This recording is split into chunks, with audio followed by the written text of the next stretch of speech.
تعویذ سورۃ الفلق اور سورۃ الناس کی آیات کو لکھ کے دیکھنے والا یہ سمجھتے ہیں اس نے قرآن لکھا، لیکن وہ قرآن کس نجاست اور کس پلیدگی کے ساتھ لکھا یہ ہمیں اندازہ ہی نہیں۔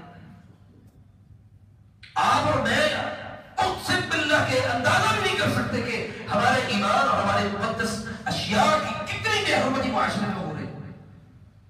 یہاں پہ اگر کوئی قرب و جوار میں قبرستان ہے، کوئی درخت یا کوئی ٹہنی ایسی خالی نہیں ہوگی جس کے اوپر تعویذ نہیں، کوئی قبر ایسی نہیں ہوگی جس کے اندر کوئی چیز دفن نہیں ہوگی، کوئی جگہ ایسی نہیں۔ اقسم باللہ کہ ہمارے مردے بھی جو اس دنیا سے جا چکے، جو لوگ ان کی قبریں بھی ان خناس لوگوں کی نجاستوں سے پاک نہیں۔ کون کس سے جا کے سوال کرے؟ تو اس جن نے کہا کہ بھئی جس جادوگر نے یہ جادو کیا تھا اس نے بلی کے منہ میں سورۃ الفلق اور سورۃ الناس حیض والے خون سے لکھ کے بلی کے منہ میں رکھے، بلی کا منہ بند کر دیا، اس نے اوپر سے کالے کپڑے کے ساتھ اس کو پیک کیا، پیک کرنے کے بعد اس نے کیا کیا؟ اس کو دفن کر دیا۔ 19 دن کے اندر اندر یہ شخص دنیا کو چھوڑ کر چلا گیا۔ ہمارا یہ میں پہلے یہ بات کر چکا ہوں کہ زندگی اور موت کا اختیار اللہ کے پاس ہے۔ موت کے اسباب مقرر ہیں کہ کون کس طرح سے، کوئی حادثے میں مر رہا ہے، کوئی بیماری میں مر رہا ہے، کوئی کس طرح سے، کوئی کس طرح سے، لیکن یاد رکھیں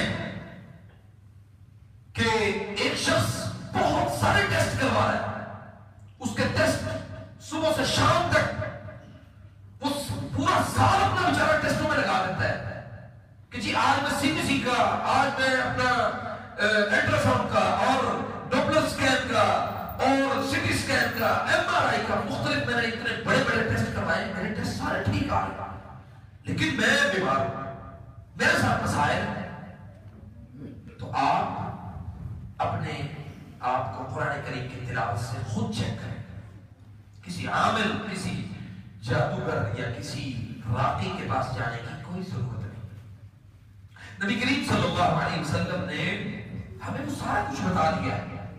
ایک سوال یہاں پہ کہ لوگ یہ کہتے ہیں کہ جی ہمیں یہ والا تھا، اس کی اجازت آپ دیں گے تو ہم کریں گے۔ دم کی اجازت لینا ضروری ہوتا ہے۔ کیا نبی کریم صلی اللہ علیہ وسلم نے صحابہ کرام کو یا کسی ایک صحابی کو مخصوص کر کے یہ کہا تھا کہ صرف تم نے یہ کام کرنا ہے، کسی اور نے نہیں کرنا؟ جو احکامات میرے لیے نازل ہوئے وہی احکامات آپ کے لیے نازل ہوئے، جو کام آپ کے لیے نازل ہوئے وہی کام میرے لیے نازل ہوئے۔ یہ بسم اللہ الذی لا یضر مع اسمہ، میں مثال دے رہا ہوں، یہ ایک دعا جو ہے یہ صرف میرے لیے نازل ہے، سب کے لیے نازل ہے۔ سر میں درد ہو تو نبی کریم صلی اللہ علیہ وسلم نے فرمایا بسم اللہ بسم اللہ بسم اللہ اعوذ بعزت اللہ من قدرتی من شر ما اجد واحاذر، یہ والی دعا پڑھ کے دم کرو، آپ کا درد ٹھیک ہو جائے گا۔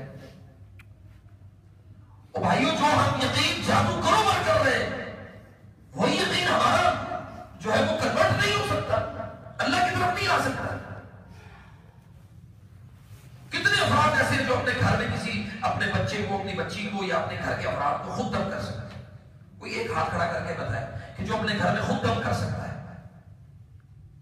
الحمدللہ ہمیں قرآن کریم سے علاج کرنا خود آنا چاہیے۔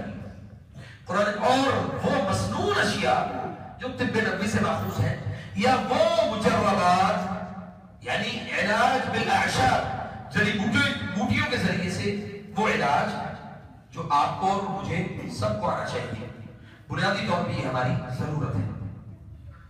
جس طرح ہمارے گھروں میں ضرورت ہے نا آج کل وائی فائی کی، اس سے بڑی ضرورت ہمارے گھروں میں ان چیزوں کے اوپر صحیح معلومات ہونا، یہ سب سے بڑی ہماری ضرورت ہے۔ رات کو 2 بجے کسی کا فون آ جائے، جی علی بھائی میرے بچے کو دم کر دے، سو نہیں رہا، بہت چیخ رہا ہے، چیخاڑ رہا ہے۔ میں اکثر پھر رات کو یہ سوال مجھے، میں پہلے سوال کرتا ہوں پھر الحمدللہ ان کو بتا دیتا ہوں کہ آپ مجھے یہ بتائیں کہ آپ کے لیے قرآن کریم کوئی اسپیشل نازل ہونا ہے یا میرے لیے کوئی اسپیشل نازل ہوا ہے؟ سب کے لیے ایک ہی ہے نا، نسخہ ایک ہے، مختلف تو نہیں؟ یا آپ کے پاس مختلف ہو، میرے پاس ہاں رنگوں میں، اس کی بائنڈنگ میں، چھوٹے بڑے سائز میں، یہ ضرور ہے، لیکن اس کے حروف، کلمات، سب کچھ ایک ہے۔ جب ہمیں یہ معلوم ہے کہ قرآن کریم میرے اور آپ کے لیے سب کے لیے ایک ہے تو ہم خود کیوں نہیں سیکھتے کہ ہمیں قرآن کریم سے علاج کرنا آنا چاہیے؟ ہم خود کیوں نہیں سیکھتے؟ اور یہ ہماری ضرورت ہے، یہ ہماری بہت بڑی ضرورت ہے کہ اگر کوئی بچہ رو رہا ہو تو آپ اس کو پڑھ کے سورۃ فاتحہ پڑھ کے دم کریں، سورۃ الفلق اور سورۃ الناس پڑھ کے خود دم کریں، آیت الکرسی پڑھ کے خود دم کریں، بجائے اس کہ آپ، اس کا معنی یہ ہے کہ آپ کی اللہ تعالیٰ نہیں سن رہا، جس کو آپ دم کے لیے کہہ رہے ہیں اللہ اس کی زیادہ سن رہا، اللہ اس کی زیادہ سنتا ہے یا اللہ اس کے ساتھ زیادہ مخلص ہے؟ اپنا تعلق اللہ کے ساتھ مخلص کرے، اخلاص کے ساتھ، مخلصین لہ الدین، اپنے اخلاص کو اللہ کے سامنے پیش کرے، اللہ تعالیٰ آپ کی باتوں کو، ہر چیز کو اللہ تسلیم بھی کرے گا، سنے گا بھی، مانے گا بھی، اور آپ کی مرادیں، آپ کے سارے معاملات اللہ پورا کرے گا۔ یاد رکھیں کہ ہمیں معلومات ہونا بہت زیادہ ضروری ہے۔ اگر رقیت شرکیہ ہے تو رقیت یعنی رقیت شرعیہ ہے تو رقیت الکفریہ بھی ہے، ایک حق ہے اور ایک باطل ہے۔ جب ہمیں حق اور باطل کے بارے میں معلومات ہے کہ ایک حق ہے، اور حق کیا ہے؟ قرآن اور حدیث اور محمد رسول اللہ صلی اللہ علیہ وسلم کی سیرت، صحابہ اکرام، یہ حق ہے، اور باطل جو اس کے مخالف ہے وہ باطل ہے۔ بڑا سمپل سا فارمولا ہے کہ جو قرآن اور حدیث کی بات کو توڑ کے پیش کرے وہ باطل ہے، اور اس چیز کو چھپا کے پیش کرے، کتمان حق، حق کو چھپانا یہ بھی باطل ہے۔ بہت سارے لوگ کہتے ہیں جی بھائی یہ دم ہمیں آپ سیکھنے کے لیے کتنا وقت درکار ہے؟ میں کہتا ہوں جتنا وقت آپ کا اللہ کے ساتھ اخلاص بنانے میں ہے اتنا وقت چاہیے۔ پہلے آپ کا اخلاص اللہ کے ساتھ ٹھیک ہو، اس کے بعد آپ کا رقیہ بھی انشاءاللہ بإذن اللہ اللہ تعالیٰ سنے۔